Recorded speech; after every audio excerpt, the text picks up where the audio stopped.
are you? I sure am, Grandpa. Mom said it could.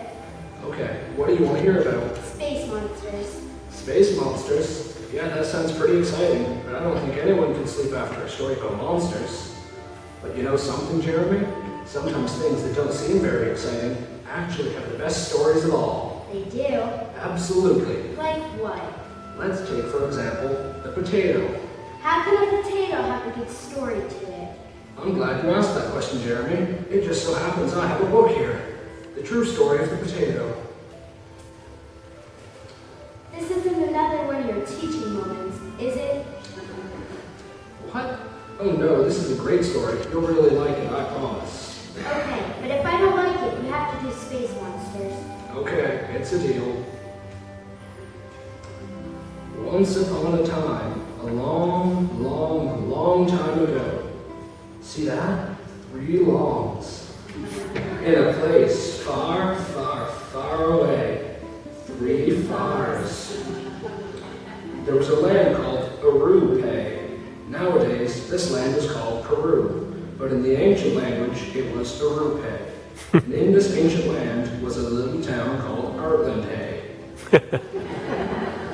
Wait a minute, Grandpa. The town was called Hartland, eh? That sounds a lot like Hartland, but only in pig Latin. Well, what do you know about that? You're right, it does kind of sound the same. Just outside of the town lived a man named Entke Unke. Now at this time, the people had a hard time finding enough food to eat. They had to hunt and forage for meat and wild beans, and sometimes life could be very difficult. Now, Entke Unke was a pretty good provider, and everyone knew that he usually had enough to feed his family. In the town of Hartland, there lived another man named Adbe Ige. Now, Adbe Ige was a bad guy, and he did not like to hunt and forage. He found it easier to take food away from other people, and so he had a bad reputation. One day, Entke Unke had a nice pot of meat simmering over a fire. He decided that while the food was cooking, he would dig a hole for the new outhouse, but he was being watched.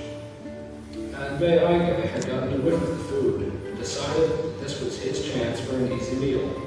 Seeing that Entke Unke was not watching the cooking pot, he quietly tiptoed over and tried to steal it.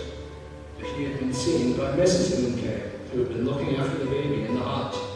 She started to scream at him from the window. Hearing the noise, Entke Unke grabbed some stones that he had dug out of the soil and started to throw them at Adbe Ige, who quickly decided that this was not going to be as easy as he had thought. He soon turned around and ran away. Some time later, when the Unkes sat down to enjoy their meal, they were surprised to find that a delicious new ingredient had been added to the meat. Uste, said Entke. That was his way of saying that it was tasty. And from then on, they called that dish Uste. Wait a minute, Grandpa. Tuesday. That sounds like stew, but only in pig Latin. Are you sure you're not making this all up? Me? Making it up? What would make you think that? Why, it's all right here in this book. Where was that? Here it is. Now, Entke was a very smart man, and he soon realized that anything good in his cooking pot would not have been put there on purpose by his enemy. So the only way the new ingredient could have gotten there would be if one of the stones he'd grown was actually a root that had accidentally landed in the pot. So the next day, Entke, being a very scientific person, dug up some of the plants that were growing where he'd been digging, and he figured out that what he thought were stones were actually tubers grown by a plant that was very plentiful in his yard. But Entke wasn't content to simply enjoy this new food. He was a very ambitious and cunning guy. He let it be known to everyone in Ireland that he had the power to magically turn stones into food. He told him that he could change stones into food, but he didn't change them. They were already potatoes. That's right, but nobody knew that. People came from far and wide to buy his stones, which in their language are called ote, and he would pretend to turn them into food, which in their language was called tope. Soon, Entke became very rich from selling his ote topes.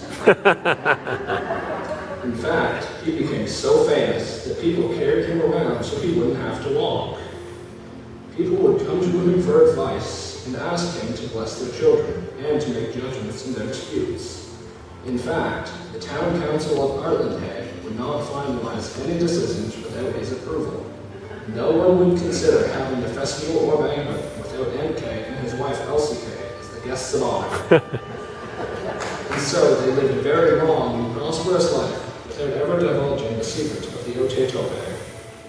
But if they never told anybody, how come we know about them? Well, Jeremy, I'm so glad you asked me that question. If that tells me, you think this is a pretty good story so far, right? Yeah, I guess so.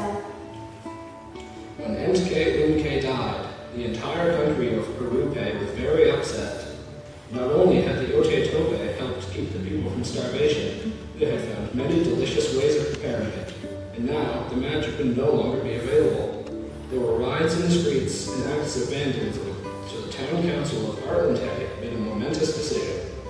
They decreed that a great funeral was to be held, and as a gesture of mourning and the deep respect the people had for Entke, all Ote-Topes that had not yet been cooked were to be buried in the ground around his grave. When the day for the funeral came, hundreds of people brought their stockpiled Ote-Topes, and amidst weeping and chanting, they buried them.